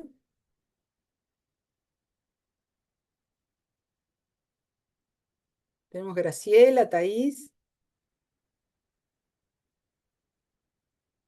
No, Graciela, no sé, no se te escucha, Graciela. Pregunta, ¿este material va a aparecer en el PPT completo? ¿La presentación? Sí. Sí, sí, la ponemos, sí. Sí, sí. Sí, sí, como siempre. Bien. Thaís, Graciela mientras está teniendo problemas. Graciela. Ahí va, dale. Vamos con Thaís Eh, mientras Graciela. yo nada, quería argumentar eso también de lo que traía el compañero de adjudicarle todo por ejemplo, el TDA que tiene el niño por no entender los contenidos, en donde ya de por sí el niño está inmerso en esto de estímulos masivos de las redes sociales, por ejemplo. Y claro, me llamó la atención que hay como dos maneras de que el niño generalmente se enfrenta a esta nueva realidad, digamos, que podría o aburrirse, que es todos los estímulos que recibe al ser tan masivos, no logra enganchar con ninguno, o aquel que se conectan muchos a la vez, pero no le queda nada, digamos, como no se queda con ningún contenido. O sea, es eso, ver TikTok, por ejemplo, y estar bueno, esto es así, pero después no lo comparto con nadie, o esto es así, pero pasa a ser una opinión más de todas las que hay. Y claro, en vez de volver a lo de antes, que es sacar lo actual, es ver cómo se podrían hacer nuevas estrategias para eso, seguir promoviendo los aprendizajes.